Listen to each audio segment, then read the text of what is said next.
बिस्मिल्लाहिर्रहमानिर्रहीम। अस्सलाम वालेकुम dear students, welcome to 10th physics class. मैं उम्मीद करती हूँ आप बिल्कुल खैरियत से होंगे। फिजिक्स का हमने यूनिट नंबर 12 स्टार्ट किया था, विच इज़ ज्योमेट्रिकल ऑप्टिक्स। हमने लाइट रिफ्लेक्शन ऑफ लाइट देख ली थी कि जब आपके पास एक मीडियम से लाइट दूसरे मीडियम के ऊपर जो है ना इंसिडेंट होती है, उससे कोलाइड करती है, तो वहाँ से वापस वो रिटर्न बैक करती है उसी मीडियम में। ठीक है, तो इस फिनोमिना को हमने रिफ्लेक्शन का नाम दिया था।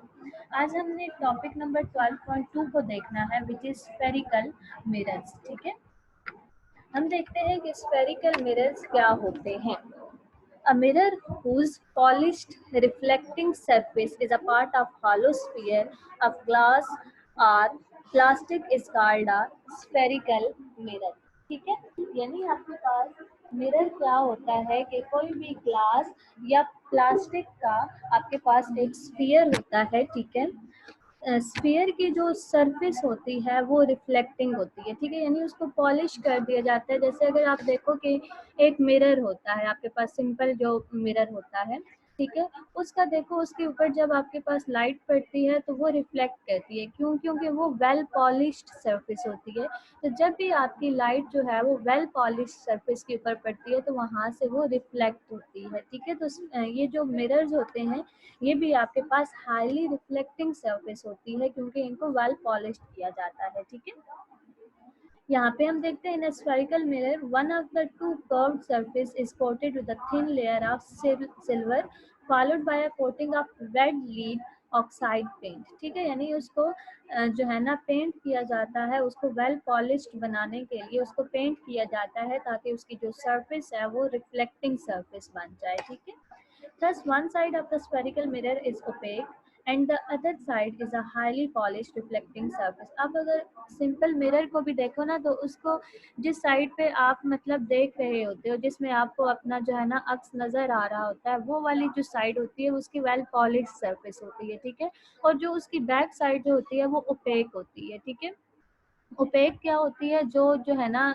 वो वाले मटेरियल्स होते हैं, ओपेक मटेरियल्स, जो अपने अंदर लाइट को पास नहीं करने देते। ठीक है, तो मिरर ये जो स्फेरिकल मिरर्स होते हैं ये भी इसी तरह के होते हैं कि जो इनकी फ्रंट साइड होती है, ठीक है, वो आपके पास हाईली रिफ्लेक्टिंग सरफेस होती है और जो इनकी बैक साइड होती है वो आपके पास ओपेक होती है। ठीक है, depending upon the nature of reflecting surface, there are two types of spherical mirrors as shown in figure। आपके पास दो टाइप्स के स्फेरिकल मिरर्स होते हैं, एक आपके पास कनकेव मिरर होता है और एक आपके पास कन्वेक्स मिरर होता है। ठीक है, यहाँ पे अगर आप डायग्राम में देखो, डायग्राम ए में आपको कनकेव मिरर दिखाया गया, तो यहाँ इस डायग्राम में देखो कि ये जो इसकी आउटर सरफेस है, ठीक है, यहाँ पे अगर देखें spherical mirror whose inner curved surface is reflecting, इसकी जो इनर सरफेस होगी वो रिफ्लेक्टिंग होगी और जो ये देखें आउटर सरफेस है ये ओपेक होगी। ठीक है, a spherical mirror whose inner surface is reflecting is called concave mirror।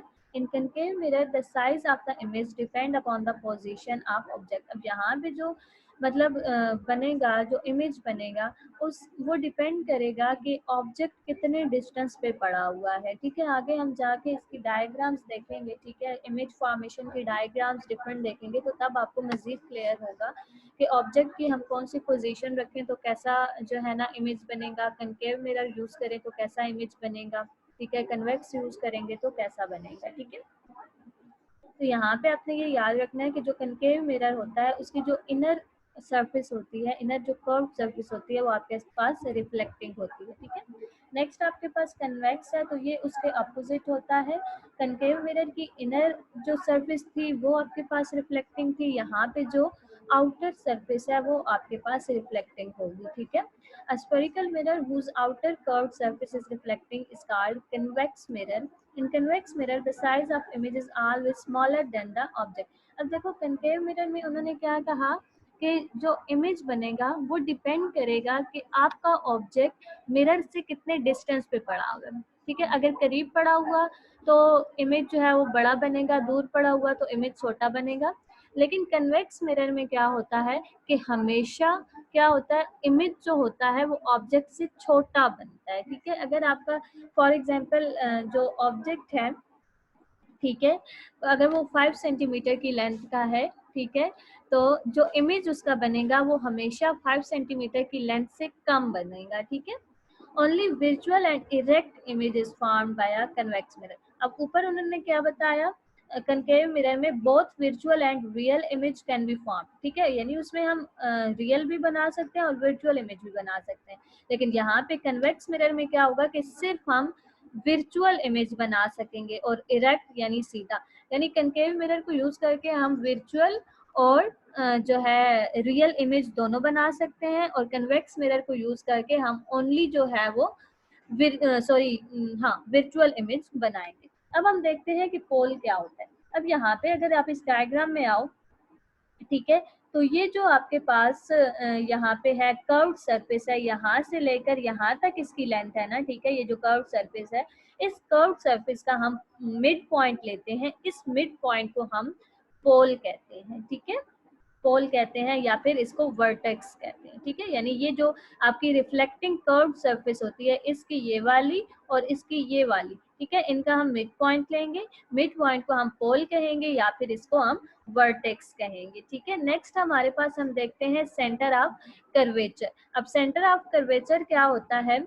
कि यहाँ पीछे अगर हम डायग्राम में आए तो देखो आपको पता है कि किसी भी सर्कल या स्फीयर का कोई एक सेंटर होता है, ठीक है, तो यहाँ पे स्फीयर का जो सेंटर होगा इसको हम सेंटर ऑफ कर्वेचर कहेंगे, ठीक है। अब ये आपने पोल और सेंटर ऑफ कर्वेचर में डिफरेंस देखना है।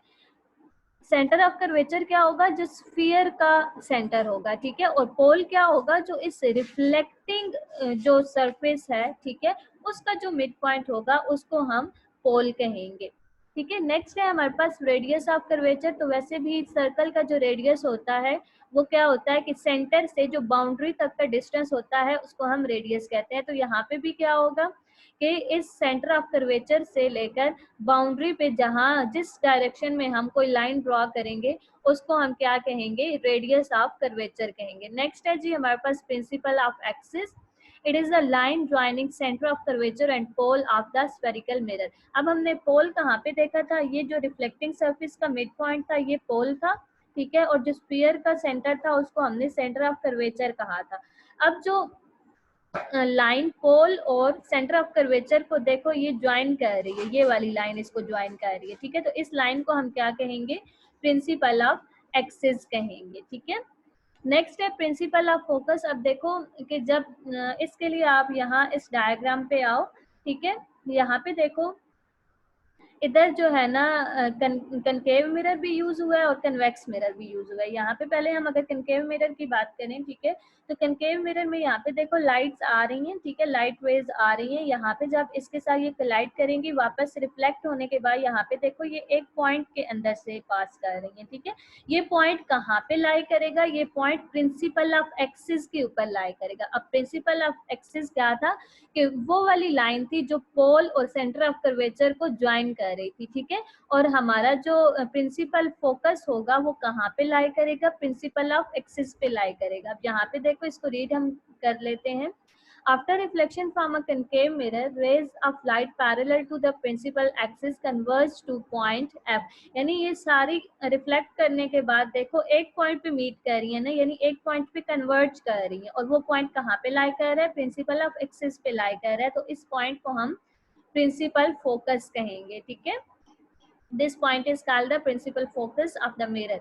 Hence, concave mirror are also called converging mirror. अब converging mirror, अब आपने ये याद रखना है कि concave mirror को हम converging mirror कहते हैं और convex mirror को हम diverging mirror कहते हैं। converging mirror concave mirror को क्यों कहा जाता है, देखो यहाँ पे जितनी भी लाइट जो है रिफ्लेक्ट हुई है वो वापस आके एक पॉइंट पे मीट कर रही है, जितनी भी रेज हैं एक पॉइंट पे कन्वर्ज कर रही है, इसलिए concave mirror को converging mirror कहा जाता है, ठीक है। Since rays actually pass through this point, therefore is called a real focus। यहाँ पे अब देखो ये लाइट रेज जो है वो कन्वर्ज करने के बाद इस पॉइंट के अंदर से पास कर रही है, इसलिए इसको रियल जो है ना फोकस कहा जाता है, ठीक है। अब अगर हम कन्वेक्स मिरर की बात करें तो यहाँ पे देखो ये लाइट रेज आ रही हैं, ठीक है, और यहाँ पे देखो ये रिफ्लेक्ट करने के बाद ये किसी एक पॉइंट पे मीट नहीं कर रही, बल्कि ये वो डिफरेंट डायरेक्शन में जा रही है, डाइवर्ज हो रही है, ठीक है, डाइवर्ज हो रही हैं। इट मीन्स कि इनका कोई एक पॉइंट नहीं बन रहा जिसको हम फोकस कहें, ठीक है। तो फिर हम क्या करेंगे कि ये जो लाइट रेज रिफ्लेक्ट हो रही हैं इनको हम पीछे जो है ना इंक्रीज करेंगे। इन सारी रेज को जब हम इंक्रीज करेंगे तो यहाँ पे देखो ये एक पॉइंट पे मीट करेंगे। इधर कनकेव मिरर में क्या था कि वो डायरेक्टली एक पॉइंट पे खुद ही मीट कर रही थी, लेकिन यहाँ पे क्या है कि हमें खुद इनको एक पॉइंट पे मीट करवाना पड़ रहा है। तो इस ये जहाँ पे जब हम इनको इंक्रीज करेंगे तो इनका जो एक पॉइंट बनेगा ये वाला, ठीक है, एफ पॉइंट नाम दिया है इसने, तो इसको हम प्रिंसिपल ऑफ फोकस कहेंगे। लेकिन यहाँ पे वो एक्चुअली रेज वहां से पास कर रही थी तो हमने उसे रियल फोकस का नाम दिया था, लेकिन यहाँ पे रियल वो मतलब पास नहीं कर रही, लेकिन ऐसा लग रहा है कि यहाँ से रेज आ रही है, इस पॉइंट से रेज आ रही है, ठीक है। ये हमने खुद इसको इंक्रीज करके यहाँ पे पॉइंट के ऊपर एक मर्ज करवाया, ठीक है। तो इसको हम फिर वर्चुअल फोकस का नाम देंगे, ठीक है, क्योंकि एक्चुअली रेज यहाँ इस पॉइंट से पास नहीं कर रही, ठीक है। तो इसको हम वर्चुअल फोकस कहेंगे, और यहाँ एक्चुअल में पास कर रही है ना, तो इसलिए हम इसको रियल फोकस कहेंगे, ठीक है। नेक्स्ट मजीद आप इसको जो है ना रीड कर लीजिएगा, प्रिंसिपल ऑफ फोकस, ये आपको अच्छी तरह से क्लियर हो जाएगा, ठीक है। नेक्स्ट हम देखते हैं फोकल लेंथ क्या होती है। It is the distance from the pole to the principal focus made along the principal axis. अब हमने प्रिंसिपल एक्सिस क्या देखा था कि जो लाइन जो है वो क्या करती है, पोल और सेंटर ऑफ कर्वेचर को ज्वाइन करती है, उस लाइन को हम क्या कह रहे थे, प्रिंसिपल ऑफ एक्सिस कह रहे थे। अब हमने ये देखना है कि फोकल लेंथ क्या होती है। तो यहाँ पे अगर आप देखो पोल और प्रिंसिपल फोकस के दरमियान का जो डिस्टेंस होगा ना along the principal of axis, ठीक है, उस प्रिंसिपल ऑफ एक्सिस की लाइन के ऊपर ये फोकल लेंथ लाई करेगी, ठीक है। यानी फोकस पॉइंट जो होगा उसका और जो पोल होगा उसका दरमियान का जो डिस्टेंस होगा उसको हम फोकल लेंथ कहेंगे। यहाँ पे भी अगर हम देखें, ठीक है, तो ये इसका जो है पोल है यहाँ पे और ये फोकस है, ठीक है, तो इसके दरमियान का जो डिस्टेंस होगा उसको हम फोकल लेंथ कहेंगे। तो ये थी प्रॉपर्टीज, ठीक है, आपके पास के जो है ना कंपोनेंट्स लाइक, ठीक है, कि मिरर में आपके पास पोल होता है, प्रिंसिपल ऑफ एक्सिस होता है, फोकस पॉइंट होता है, ठीक है, सेंटर ऑफ कर्वेचर होता है, रेडियस ऑफ कर्वेचर होता है, ठीक है। तो आप इन कंपोनेंट्स को अच्छे तरह से रीड करिएगा। जब आपको ये कंपोनेंट्स अच्छे तरह से समझ आएंगे, दूसरी ये बात कि कनकेव मिरर से हमारे पास कौन सा इमेज बनता है, उसका साइज कैसे हम सेट करते हैं, कन्वेक्स मिरर के साथ कैसा इमेज बनता है और उसका साइज क्या होता है, ठीक है, ये आपको यहीं से कॉन्सेप्ट्स क्लियर होंगे तो आपको अगले जो टॉपिक्स हैं वो समझ आएंगे और आपके इस यूनिट के न्यूमेरिकल्स आपसे तब ही सॉल्व होंगे जब जो है ना आपको इसके जो है ना कॉन्सेप्ट अच्छे से समझ आएंगे, ठीक है। क्योंकि इस यूनिट के न्यूमेरिकल्स थोड़े से जो है ना वो डिफिकल्ट हैं, तो आपको चाहिए कि आप अच्छी तरह से जो रोज आपको टॉपिक करवाया जाता है, ठीक है, आप उसके कॉन्सेप्ट्स को अच्छी तरह से ऑब्जर्व करो, ठीक है।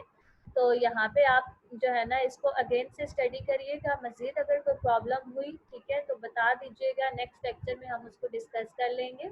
अपना ख्याल रखिएगा। अल्लाह हाफ़िज़।